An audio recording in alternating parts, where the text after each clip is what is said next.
ఆరాధనకు యోగ్యుడా, నిత్యము స్తుతించెదను.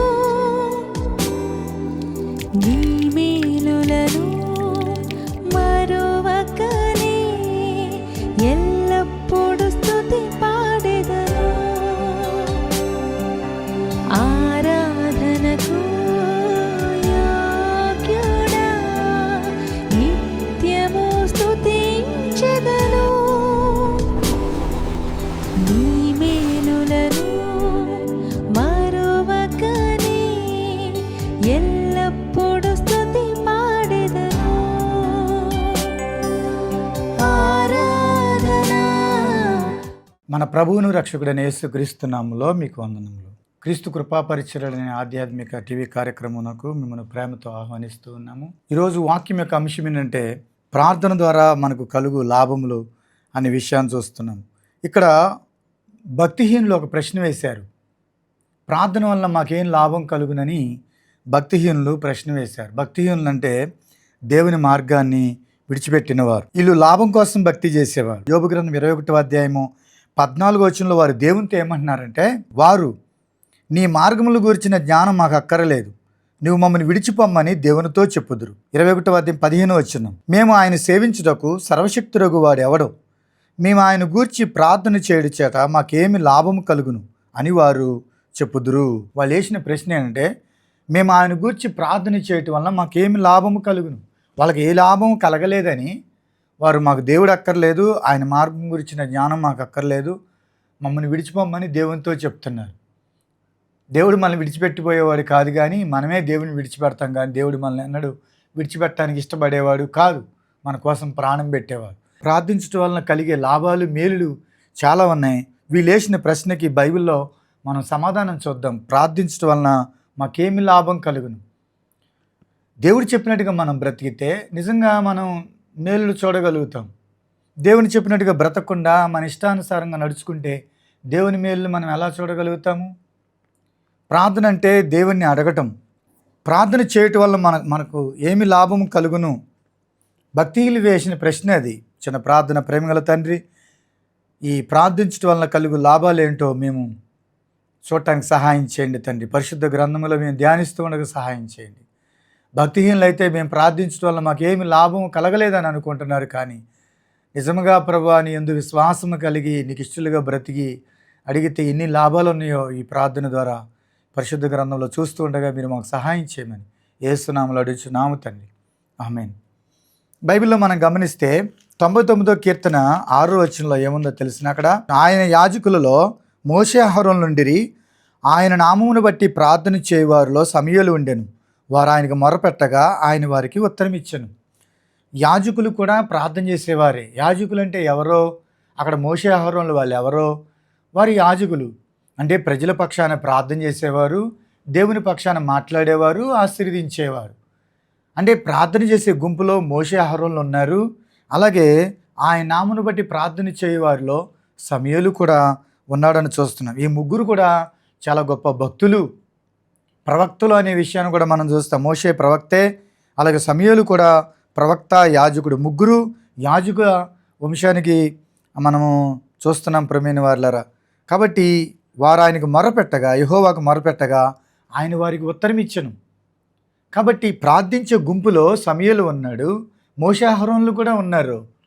కాబట్టి ప్రార్థన అనేటువంటిది ఎంత ముఖ్యమైందో మనము ఇక్కడ చూస్తూ ఉన్నాం ప్రియమైన వారలారా.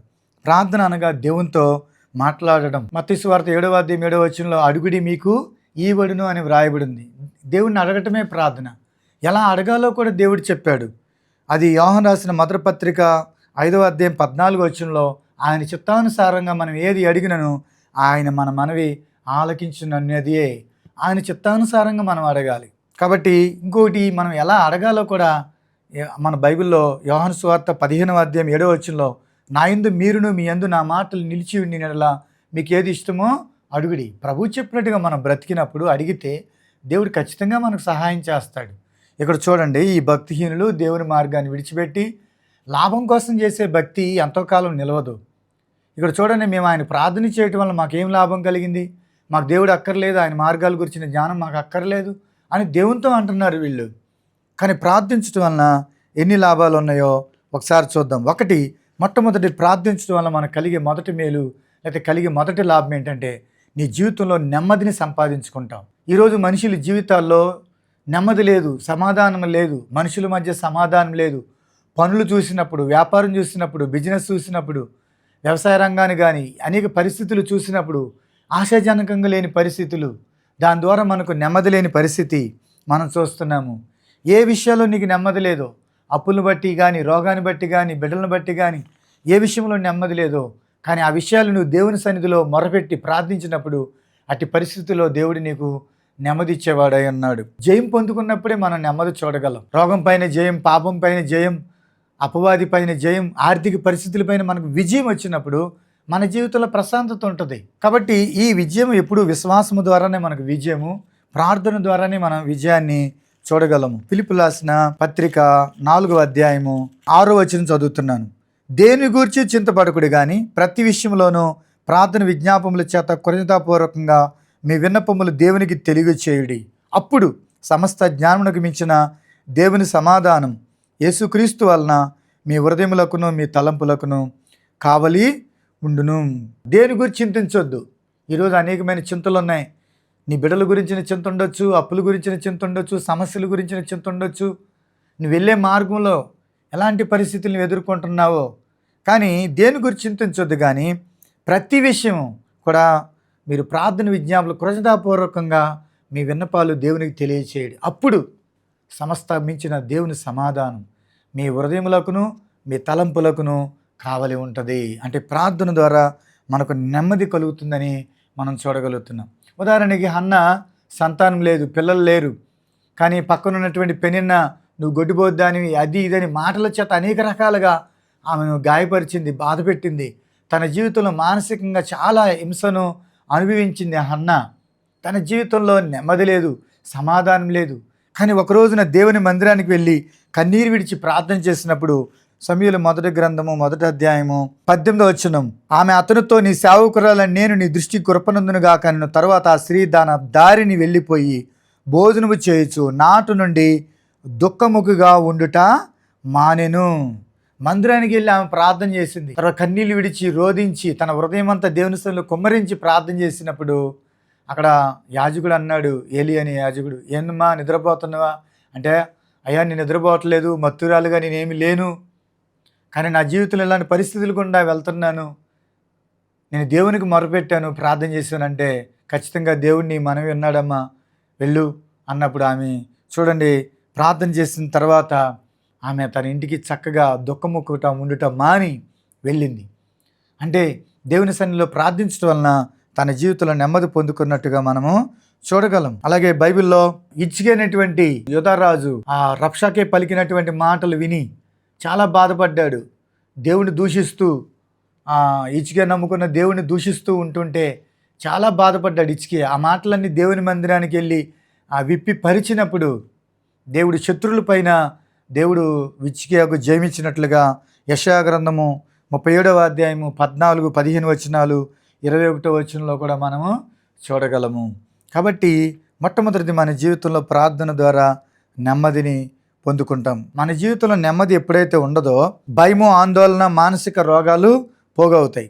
కానీ ప్రార్థన వాటన్నిటి నుండి విడుదలను, స్వస్థతను మనకి ఇస్తూ ఉంటుంది. రెండోది, ప్రార్థన వలన స్వస్థత వస్తుంది. నెమ్మది ఎప్పుడు వస్తుందో స్వస్థత కూడా వస్తుందనే విషయాన్ని మనం గమనిస్తాం. మార్క్స్ వార్త 10వ అధ్యాయము 47వ వచనంలో నజరేయుడైన యేసు ఈ మార్గం గుండా వెళ్తున్నాడని వాడు విన్నప్పుడు వెంటనే ఆ గుడ్డి భిక్షకుడు, దావీదు కుమారుడా నన్ను కరుణించు, దావీదు కుమారుడా నన్ను కరుణించు అని కేకలు వేశాడు. అదే ప్రార్థన. దేవుణ్ణి అడిగాడు, ప్రభువా ఈ పరిస్థితి నుండి, ఈ చీకటి బ్రతుకు నుండి నన్ను విడిపించగల శక్తిమంతుడవు నీవు, దావీదు కుమారుడు నన్ను కరుణించు అని అడిగితే ప్రభు అక్కడ నిలిచిపోయాడు. అక్కడ మనం 51వ వచనంలో మనం చూసినట్లయితే యేసు నేను నీకేమి చేయగోరుచున్నావు అని అడుగగా ఆ గురిడివాడు, బోధకుడా నాకు దృష్టి కలుగజేయమని ఆయనతో నేను 52వ వచనం, అందుకు యేసు నీవు వెళ్ళుము, నీ విశ్వాసం నిన్ను స్వస్థపరచని చెప్పాను. వెంటనే వాడు త్రోవను ఆయన వెంట చూపు పొంది వెళ్ళాను. రెండోది, అక్కడ విశ్వాసముతో దేవుణ్ణి అడిగినందువలన అతడు స్వస్థత పొందుకున్నాడు. ప్రార్థన ద్వారా స్వస్థ వచ్చినట్లుగా మనం చూస్తాం.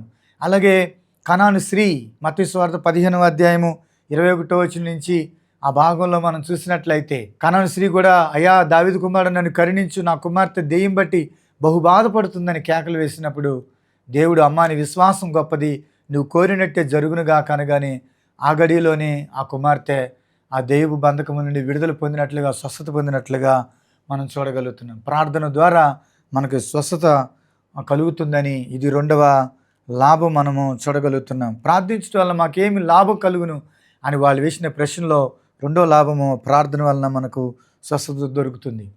ఎప్పుడైతే నెమ్మది వస్తుందో, ఎప్పుడైతే నెమ్మది వచ్చినప్పుడు మన జీవితంలో స్వస్థత కలుగుతుంది. స్వస్థత, ఆరోగ్యం ఎప్పుడైతే వస్తుందో మనకి ఆశీర్వాదం కూడా మనకి దాని వెంట మనకి కలుగుతుంది. చూడండి, బైబిల్లో మనం చూసినట్లయితే నిర్గమాకాండము 20వ అధ్యాయం 24వ వచనంలో, ప్రతి స్థలంలో నీ వద్దకు వచ్చి నేను నిన్ను ఆశీర్వదించదను, మంటి బలిపీఠం నా కొరకు నువ్వు చేసి అక్కడ నా నామ నిమిత్తం ఎక్కడ నువ్వు బలిపీఠం కడతావో అక్కడికి నేను వచ్చి నిన్ను ఆశీర్వదిస్తాననే మాట మనం చూస్తున్నాం. అంటే ప్రార్థించడం వలన మూడవది మనకి ఆశీర్వాదము కలుగుతూ ఉంది అనే విషయాన్ని మనం ఇక్కడ గమనిస్తున్నాం. అక్కడ మనం చూస్తే నోహు జలప్రళయము నుండి విడుదల పొందిన తర్వాత నోహు బలిపీఠం కట్టి అక్కడ ప్రార్థన చేశాడు. దేవా, నన్ను జలప్రళయం నుండి తప్పించో, నన్ను నా కుటుంబాన్ని నీకు వందనాలని అక్కడ నోహు బలిపీఠం కట్టి దేవునికి ప్రార్థన చేసినప్పుడు దేవుడు ఆ ప్రార్థన విని సంతోషించి 9వ అధ్యాయం 1వ వచనంలో మనం చూస్తాం, మరియు దేవుడు నోహును అతని కుమారులను ఆశీర్వదించి అనే మాట చూస్తాం. 8వ అధ్యాయం 20వ వచనం, అప్పుడు నోహు యెహోవాకు బలిపీఠం కట్టి అక్కడ ప్రార్థన చేసినట్టుగా మనం చూస్తున్నాం. బలిపీఠం ప్రార్థన గుర్తు. ఎప్పుడైతే తాను ప్రార్థన చేశాడో అక్కడ దేవుడు సంతోషించి అక్కడ మన 9వ అధ్యాయం 1వ వచనంలో నోహు కుటుంబాన్ని దేవుడు ఆశీర్వదించినట్లుగా, దీవించినట్లుగా మనము చూస్తున్నాం. అలాగే యోబు కూడా, యోబు గ్రంథం 42వ అధ్యాయం 10వ వచనంలో చూస్తే యోబు తన స్నేహితుల నిమిత్తం ప్రార్థన చేయగా అతన్ని రెండింతలుగా ఆశీర్వదించిన మాట మనము అక్కడ యోబు గ్రంథంలో మనం చూస్తాం. కాబట్టి ప్రార్థించడం వలన మూడోది మనకు ఆశీర్వాదం కలుగుతుంది. తర్వాత 4వది మనం చూసినట్లయితే ప్రార్థన ద్వారా మన పరిస్థితులను, దేవుని చిత్తాన్ని కూడా మనం తెలుసుకోగలమని బైబిల్లో మనం చూడగలం. ఆదికాండము 25వ అధ్యాయము 21వ వచనము 22వ వచనం చూసినట్లయితే రెబ్కా గర్భవతి అయినప్పుడు ఆమె గర్భంలో గొప్ప వేదన కలిగినప్పుడు ఆ వేదన బట్టి, ఆ నొప్పిని బట్టి తట్టుకోలేక నేను ఎందుకు బ్రతకాలి అని అనుకునే పరిస్థితిలో ఉంది. ఆ సమయంలో అడగడానికి అక్కడ అత్తగారు లేదు, శారా గారు లేరు. కానీ దేవునికి మొరపెట్టి ప్రార్థన చేసింది. ప్రభువా, ఈ గర్భవేదన ఎందుకు వచ్చింది, నాకు తట్టుకోలేంత నొప్పి నాకు ఎందుకు వస్తుంది అని అడిగితే దేవుడు చెప్పాడు అక్కడ, అమ్మ నీ గర్భంలో 2 జనపదాలు ఉన్నాయని చెప్పాడు. అంటే ప్రార్థించడం వలన ఆ పరిస్థితి దేవుడు తెలియచెప్పాడు. కాబట్టి ప్రార్థన ద్వారా పరిస్థితులను తెలుసుకోగలమని చూస్తున్నాం. అలాగే యెహోషువ గ్రంథం 7వ అధ్యాయము 8 నుంచి 11 వచనాల్లో అక్కడ ఇశ్రాయేలు ప్రజలు ఒక చిన్న హాయి అనే పట్టణం మీదకి వెళ్ళి యుద్ధంలో ఓడిపోయారు. మొట్టమొదటి కానాను దేశంలో ప్రవేశించిన తర్వాత వాళ్ళకి వాటం వచ్చింది. యెహోషువ భయపడిపోయాడు. ఒక చిన్న పట్టణం మీద ఓడిపోయాం, ఇంకా పెద్ద పెద్ద రాజుల్ని ఈ కానాను భూభాగాన్ని స్వతంత్రించుకునే నిమిత్తము శత్రువులను మనం జయించాలి కదా, జయిస్తేనే కదా ఈ భూభాగాన్ని మనం సొంతం చేసుకోగలము. ఒక చిన్న పట్టణం మీద ఓడిపోయాము, ఈ రోజున శత్రువులకి బలం ఇచ్చిన వాళ్ళం అయ్యాము అని మోకాళ్ళ మధ్య పట్టుకుని యెహోషువ ఏడుస్తూ ప్రార్థన చేస్తూ ఉంటే దేవుడు తెలియజేశాడు. దేవుడిని అడిగాడు, ప్రభువా ఈ అపజయం ఎందుకు వచ్చిందని అడిగితే, ఇశ్రాయేలు ప్రజలు పాపం చేసి ఉన్నారు, శపితమైంది ఏది మీరు మీ ఇంట ఉంచుకోవద్దనంటే శపితమైనది ఉంచుకున్నారు, అందుకనే పాపం చేశారు కనుక ఈ అపజయం వచ్చిందని చెప్పాడు. అప్పుడు ఆ చీటీ వేసినప్పుడు ఆకాని మీద చీటీ వచ్చింది కాబట్టి అపవిత్రమైన దాన్ని తొలగించినప్పుడు వారు మరలా హాయి పట్టణం మీదకి వెళ్ళినప్పుడు వారు జయం పొందుకున్నట్లుగా చూస్తున్నాం. అనగా అపజయం ఎందుకు వచ్చిందో దేవుడు ప్రార్థించినప్పుడు చెప్పాడు. కాబట్టి ఈ విధంగా ప్రార్థన ద్వారా పరిస్థితులను మనం తెలుసుకోగలుగుతున్నాము. అలాగే మనం చూసినట్టే దానియేలు గ్రంథం 2వ అధ్యాయం 23వ వచనంలో రాజుగారు తనకు వచ్చిన కళ మర్చిపోయాడు, నాకు వచ్చిన కళ ఏంటో చెప్పండి అని అడుగుతున్నాడు. అక్కడ ఉన్నటువంటి జ్ఞానులందరూ అన్నారు, అయ్యా రాజుగారు మీ కళ ఏంటో చెబితే దాని భావం మేము చెబుతాము. కళ చెప్పమంటున్నారు, దాని భావం చెప్పమంటున్నారు. కళ చెబితేగా దాని భావం చెప్పగలిగేది. అంటే నాకైతే నేను మర్చిపోయాను, మీరు ఏ విధంగా చేత నాకు చెప్పాలి, చెప్పకపోతే మిమ్మల్ని అందరినీ హతమారుస్తాను అని అక్కడున్న జ్ఞానులందరినీ హతమారుస్తానని చెప్పినప్పుడు దానియేలు ఏం చేశాడంటే తన స్నేహితులను తీసుకుని వెళ్ళి అక్కడ ప్రార్థన చేసినట్లుగా మనం చూస్తాము. దానియేలు గ్రంథము 2వ అధ్యాయంలో 17వ వచనంలో, అప్పుడు దానియేలు తన ఇంటికి పోయి తన స్నేహితులైన హనన్యాకును మిషాయేలుకును అజర్యాకును సంగతి తెలియజేసి తానును తన స్నేహితులను బబులోనులో తక్కిన జ్ఞానులతో కూడా నశింపకూడినట్లు ఆ కళ యొక్క మర్మం విషయంలో పరలోకమందున దేవుని వలన కటాక్షం పొందిన నిమిత్తము ఆయన వేడుకొనుడని వారిని హెచ్చరించను. ఆ రాత్రే దర్శనమందు దేవుడు తెలియజేశాడు రాజుగారికి వచ్చిన కళ, దాని భావము. దానియేలు గ్రంథం 2:23 మా పితరుల దేవా, నీవు వివేకమును బలమును అనుగ్రహించి ఉన్నావు. మేము అడిగిన ఈ సంగతి ఇప్పుడు నాకు తెలియజేసి ఉన్నావు గనుక నేను నిన్ను స్తుతించి ఘనపరుచుచున్నాను. ఏలైనగా రాజు యొక్క సంగతి నీవే మాకు తెలియజేసితివని దానియేలు మరలా చెప్పెను. కాబట్టి ఆ విధంగా ప్రార్థన ద్వారా పరిస్థితులను మనము తెలుసుకోగలము, దేవుని చిత్తాన్ని కూడా తెలుసుకోగలము. దేవుడు ప్రార్థన ద్వారా మన పరిస్థితులైన మారుస్తాడు, మన మార్గాలైన సరళము చేయగలడు. ఉదాహరణకి ఎలియాజరు అబ్రహాము కుమారుడికి వివాహం చేయడానికి భార్యను తీసుకురావడానికి వెళ్ళిన తర్వాత ఆ ఊరు వెళ్ళాడు. కన్యకులందరూ నీళ్లు తోడుకోవడానికి బావి దగ్గరకు వస్తున్న సమయంలో ఎలియాజరు ఒంటిలో మోకరింపజేసి తాను మోకరించి ప్రార్థన చేశాడు. ప్రభువా, ఈ ఊరిలో ఎవరో మరి నా యజమానుడు కుమారుడికి భార్య ఎవరో నాకు తెలియదు, కానీ ప్రార్థన చేస్తున్నాను, నా ప్రార్థనకు జవాబు ఇవ్వయ్యా. ఎవరైతే కడవ వంచి నీళ్ళు పోస్తారో, నాకే కాదు నా ఒంటిలో కూడా నీళ్ళు పోస్తారో, ఎవరు పోస్తారో వాళ్ళే నా యజమానుడు కుమారుడికి భార్య అని మనసులో నిశ్చయించుకొని ప్రార్థన చేశాడు. కానీ తాను అడగకుండానే దేవుడు మార్గాన్ని సరళం చేశాడు. కాబట్టి చూడండి, ప్రార్థన ద్వారా ఎన్ని కార్యాలు జరుగుతున్నాయో మనం దీని ద్వారా చూస్తున్నాం. ఇది 4వది. 5వది మనం చూసినట్లయితే ప్రార్థన ద్వారా నీ కుటుంబమునకును నీ ఆత్మీయ స్థితికి దేవుడు ఒక ప్రాకారముగా ఉంటాడు. నీకు ఒక ప్రాకారముగా, ఒక సంరక్షకంగా దేవుడు ఉంటాడు. నీ కుటుంబానికును నీ ఆత్మీయ స్థితికి ఒక కంచిగా, ఒక ప్రాకారపు గోడగా ఆ ప్రార్థన ఉంటుందనే విషయాన్ని మనము చూస్తాం. యోబు గ్రంథం 1:10 తెలుసు మనకి. యోబు నిత్యము అనుదినము దేవునికి బలిపీఠం కట్టి ప్రార్థన చేసేవాడు. ఒకరోజున అపవాది అన్నాడు, యోబు ఇంటికి కంచి వేసిదివి కదా అని అన్నాడు. అంటే ప్రార్థన ద్వారా యోబు ఇంటికి దేవుడు ఒక కంచి వేశాడు. ఒక ప్రార్థన చేయడం ద్వారా దేవుడు ఒక కాపుదలగా, ఒక ప్రాకారపు గోడగా ఆ దేవుడు ఉన్నట్టుగా మనం, ఆ కంచి ఉన్నట్టుగా మనం చూస్తాము. కాబట్టి ఇది యోబు గ్రంథం 1:10 మనం చూడగలము. అపవాదే చెప్పాడు, అతని ఇంటికి కంచె వేసేది కదా. కంచె ఎక్కడిది? ఆ యొక్క కంచె ఎక్కడిదంటే యోబు నిత్యము ప్రార్థన చేస్తున్నాడు కాబట్టి దేవుడు ఆ కుటుంబానికి కంచెగా ఉన్నట్టుగా మనము చూస్తున్నాము. అదిలే రాజులు 2వ గ్రంథము 6:17-18 చూస్తే అక్కడ శత్రువులు ఎలీషా అనేటువంటి దైవజనుడి దగ్గరికి వస్తూ ఉంటే పనివాడు భయపడిపోయాడు.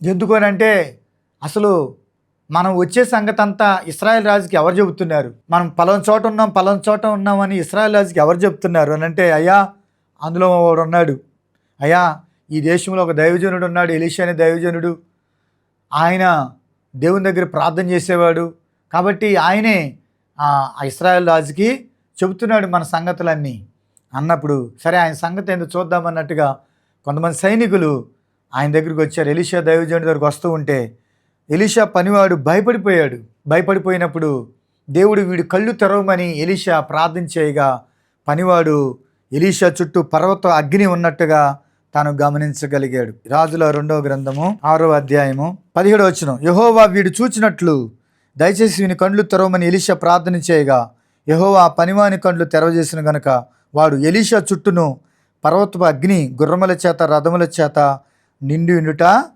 చూచెను అనే మాట మనం అక్కడ చూస్తున్నాము. కాబట్టి ప్రార్థన మనకు ఎంత అగ్ని ప్రాకారముగా ఉన్నది. కాబట్టి అందుకని దుష్టుడు ముట్టలేడు, సైతానుడు మనల్ని ముట్టలేడు. అపవాది గర్జన సింహం వలె ఎవరిని మింగుదమా అని చూస్తాడు, పేతురు రాసిన మొదటి పత్రిక 5:7 కానీ ప్రార్థన జీవితం ఉన్నటువంటి వారిని అపవాది ముట్టలేడు, ఎందుకంటే దేవుడు వారికి కంచిగా ఉండేవాడు. ఇది 5వ లాభం. 6వ లాభం ప్రార్థన ద్వారా మనం చూసినట్లయితే ప్రార్థన నిన్ను పాపానికి దూరంగా ఉంచుతుంది. బైబిల్లో మనం గమనించినట్లయితే యెషయా గ్రంథము 6:5-7 మనం గమనిస్తే యెషయా అనేటువంటి ప్రవక్త దేవుని మందిరానికి పోయి ప్రార్థన చేస్తే దేవుని మహిమను చూశాడు. దేవుని మహిమను చూసినటువంటి యెషయా ప్రవక్త, అయ్యో నేను అపవిత్రుడును, అపవిత్రమైన పెదవుల గల వారి మధ్య నివసిస్తున్నానని చెప్పాడు. వెంటనే తన పాపాన్ని ఒప్పుకున్నాడు కాబట్టి అక్కడ కారుతో నిప్పు తీసుకొచ్చి పెదాలు తగిలించి నీ పాపమునకు ప్రాయశ్చిత్తమైంది అని అక్కడ చెప్పినట్లుగా మనం చూస్తాము. కాబట్టి చూడండి, తన పాపాన్ని ఎప్పుడు గుర్తించగలిగాడు? దేవుని మహిమలో తన పాపాన్ని గుర్తించగలిగాడు. అలాగే బైబిల్లో మనం చూస్తే కీర్తన గ్రంథము 90వ కీర్తన 8వ వచనం, మా దోషంలను నీవు నీ ఎదుట ఉంచుకొని ఉన్నావు, నీ ముఖ కాంతిలో మా రహస్య పాపములు కనబడుచున్నవి.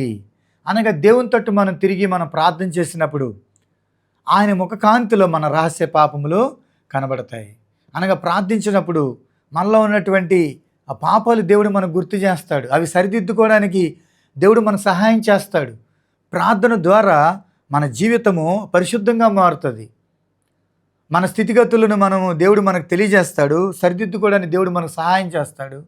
పాపానికి దూరంగా బ్రతుకున్నట్లుగా ప్రార్థన మన జీవితానికి ఎంతో సహాయపడుతుందని ఈ వాక్యముల ద్వారా మనము చూస్తూ ఉన్నాము. అదే దినవృత్తాంతాలు 2వ గ్రంథము 32వ అధ్యాయము 24వ వచనంలో, ఆ దినములలో హిజ్కియా రోగి మరణదశలో ఉండెను. అతడు యెహోవాకు మొరపెట్టగా ఆయన అతనికి తన చిత్తమును తెలియపరిచి అతనికి సూచన ఒకటి దయచేసిన. అయితే హిజ్కియా మనసును గర్వించి తనకు చేయబడిన మేలుకు తగినట్లుగా ప్రవర్తింపనందున అతని మీదకి యూదా యెరూషలేము వారి మీద కోపము రాగా హిజ్కియా హృదయ గర్వమును విడిచి అనే మాట మనం 26వ వచనంలో మనం చూస్తాం.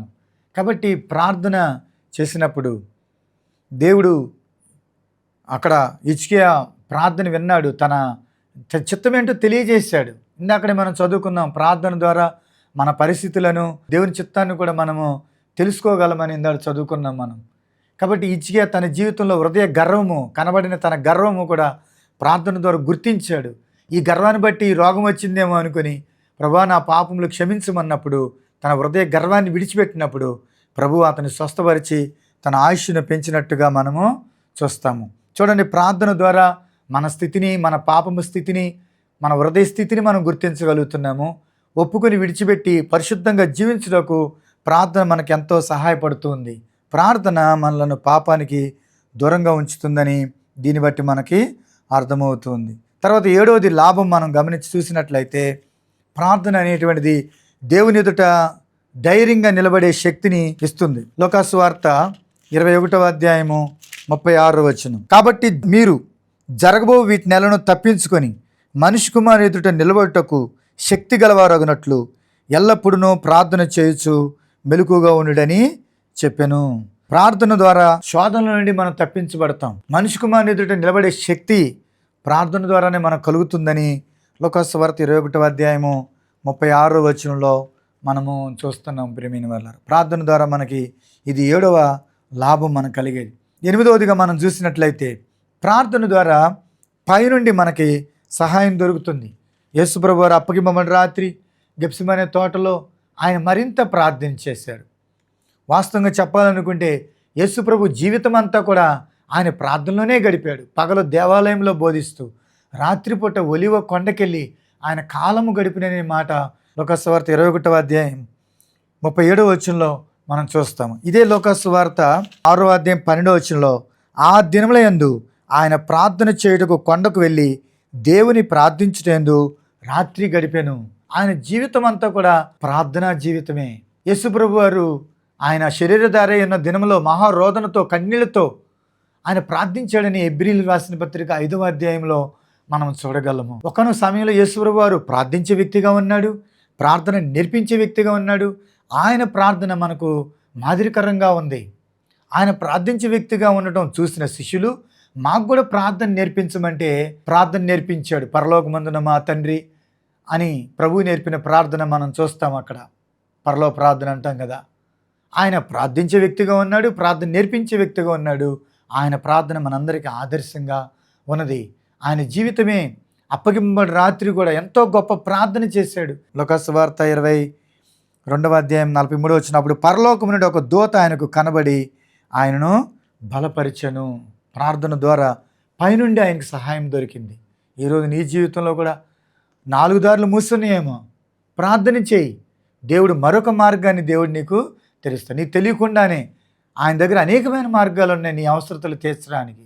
చూడండి, ఆనాడు ఇశ్రాయేలుకి మగపిల్లలు పుట్టిన వాళ్ళందరినీ చంపేయమని చెబితే కానుకపేటల మీద చంపేయండి లేదా నైల్ నదిలో పారేయండి అని ఫరో రాజు చెప్పినప్పుడు మోషే తల్లి ఆ బిడ్డను దాచిపెట్టింది 3 నెలల్లో. ప్రార్థన చేసి జమ్ము పెట్టెలో పెట్టి దేవునికి అప్పగించి ఆ నైల్ నదిలో వదిలిపెట్టింది. చూడండి, తనకి ఏ దారి లేక తన కుమారుని కాపాడుకోవడానికి ఎన్నో ప్రయత్నాలు చేసింది. చివరికి అయ్యా నా శక్తి ఇంతవరకే ఉంది, ఇక నా కుమారుని నీవే బ్రతికించాలని జమ్ముపెట్టులో పెట్టి నైల్ నదిలో వదిలిపెట్టింది. కానీ దేవుడు ఆ తల్లి ప్రార్థన విన్నాడు. ఆ బిడ్డను పాలిచ్చి పెంచడానికి కూడా జీతం ఇచ్చాడు దేవుడు. చూడండి, ప్రార్థన ద్వారా ఎంత గొప్ప సహాయం దొరికిందో. ఆ తల్లి తన బిడ్డను తన ఒళ్ళోనే దేవుడు పెట్టాడు. ఆ బిడ్డను పాలిచ్చి పెంచడానికి జీతం కూడా ఇప్పించాడు. కాబట్టి దేవుడు ప్రార్థన ద్వారా మన పరిస్థితిని ఎలా మారుస్తాడో, ఎంత గొప్ప కార్యాలు జరిగిస్తాడో మన ప్రార్థన ద్వారానే మనం రుచి చూడగలం. తర్వాత 9వ లాభం మనం చూసినట్లయితే ప్రార్థన ద్వారా మనం సంపూర్ణంగా మనం రక్షించబడతాం. రోమిలకు రాసిన పత్రిక 10వ అధ్యాయము 13వ వచనంలో, ఎందుకనగా ప్రభువు నామమును బట్టి ప్రార్థన చేయవాడు ఎవడో వాడు రక్షించబడును. ఈ లోకంలో రక్షించబడతాడు. ప్రభు వచ్చినప్పుడు కూడా ఈ పాపలోకంలో నుండి ఎత్తబడి రక్షించబడేవాడిగా ఉంటాడు. కాబట్టి ప్రభువు నామమును బట్టి ఎవరు ప్రార్థన చేస్తారో వాడు రక్షించబడతాడని దేవుని వాక్యం సెలవిస్తాం. ఇదే వచనము యోవేలు గ్రంథము 2వ అధ్యాయం 32వ వచనం ఆఖరి లైన్లో, యెహోవా నామమును బట్టి ఆయనకు ప్రార్థన చేయవారు అందరూ రక్షించబడుదురు. ప్రార్థన ద్వారా మనం రక్షించబడతాము. ఈ లోక పరిస్థితుల నుండి, ప్రమాదకర పరిస్థితుల నుండి, శోధనల నుండి, పాపము నుండి, రాబో ఉగ్రత నుండి మనం రక్షించబడతామని ఈ ప్రార్థన ద్వారా మనకి ఈ మేలు లాభం ఉందని చూస్తాను. చివరగా 10వది 50వ కీర్తన 15వ వచనం, ఆపత్కాలమందు నీవు నన్ను గూర్చి మొరపెట్టుము, నేను నిన్ను విడిపించెదను, నీవు నన్ను మహిమపరిచెదవు. ప్రార్థన ద్వారా దేవుడు మనకు విడుదల ఇస్తానన్నాడు. తర్వాత ఆయన మహిమపరిచే విధంగా, ఆయన స్తుతించి ఆయన మహిమపరిచే విధంగా మన పరిస్థితులను ఆయన మారుస్తాడని ఈ యొక్క లేఖనాల ద్వారా మనము చూస్తూ ఉన్నాం ప్రియమైన వారలారా. కాబట్టి ఇక్కడ మనం గమనించినట్లయితే ఆ భక్తిహీనులు అంటున్నారు, మేము ప్రార్థించడం వల్ల మాకేమి లాభమో కలుగును, దేవుని గురించిన మార్గములు మాకు అక్కర్లేదు, ఆయన జ్ఞానం గురించిన మార్గాలు మాకు అక్కర్లేదు, సర్వశక్తిమంతుడు ఎవడు, ఆయన ప్రార్థించేయటం వల్ల మాకేమి లాభం కలిగెను అని భక్తిహీనులు అడిగారు. కానీ ప్రార్థన చేయటం వలన ఎంత లాభం ఉందో 10 విషయాలు మీరు తెలుసుకున్నారు ప్రియమైన వారలారా. కాబట్టి ఈ ప్రార్థన అనేది ఎంత ముఖ్యమైనదో, ప్రభు రాకడలో ఆయన ఎదుర్కొనే శక్తినిచ్చేది ప్రార్థన. యేసు ప్రభు జీవితం అంతా కూడా మనం చదివితే ఆయన ప్రార్థించే వ్యక్తిగా, ప్రార్థన నేర్పించే వ్యక్తిగా, ఆయన ప్రార్థన మాదిరికరంగా ఉన్నట్లుగా మనం చూస్తాం. ఇప్పటికీ యేసు ప్రభు వారు తండ్రి అయిన దేవుని కుడిపార్శ్వమున కూర్చుండి నిరంతర యాజకుడిగా మన కొరకు ఆయన విజ్ఞాపన చేస్తున్నాడన్న విషయాన్ని మనం ఎరుగుదాం.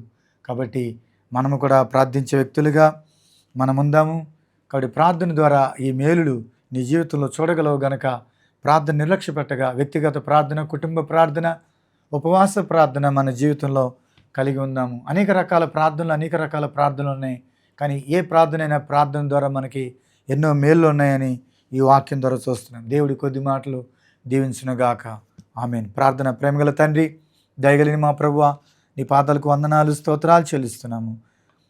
ప్రార్థన ద్వారా కలిగే లాభాలు, మేలులు మేము ఈ వాక్యం ద్వారా చూసాము.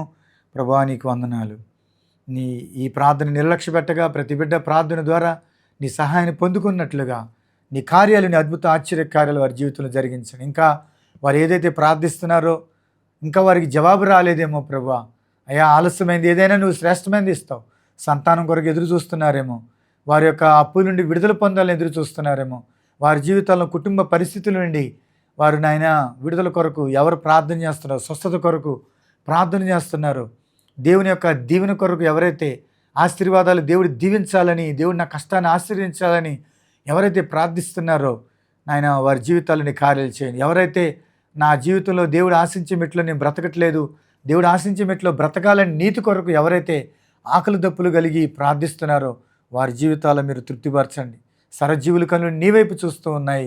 నీ గుప్పులు విప్పి నీ సహాయం వారికి మెండుగా దయచేసి మీరే మహిమ పొందమని యేసు నామములో అడిగి వేడుకొంచున్నాము తండ్రి. ఆమేన్. మన తండ్రి దేవుని ప్రేమయు, ప్రభువైన యేసుక్రీస్తు కృపయు, పరిశుద్ధాత్మక అన్యోన్య సహవాసము సకల దేవుని మాటలను మీకును మీ ఆత్మీయ జీవితములకు దేవుడు తోడైండి. ప్రభు రాకడ కొరకు మిమ్మల్ని సిద్ధపరిచి ఆయన రాకడలో ఎత్తబడి గుంపులో మిమ్మల్ని ఉంచి మిమ్మల్ని నడిపించునుగాక. ఆమేన్. ఇంతవరకు క్రీస్తు కృపా పరిచర్యలు అనే మా కార్యక్రమాన్ని వీక్షించి దీవించబడ్డారని నమ్ముచున్నాము. మీ ఆత్మీయ అవసరాల కొరకు సంప్రదించవలసిన మా చిరునామా యేసుక్రీస్తు ప్రార్థనా మందిర పరిచర్యలు, మంగాపురం రోడ్, కొత్తగూడెం, మైలవరం మండలం, ఎన్టీఆర్ జిల్లా, ఆంధ్రప్రదేశ్. మీ ప్రార్థన అవసరతల కొరకు మా ఫోన్ నంబర్ 9182489765 మరి ఒక number 9912524162. God bless you all.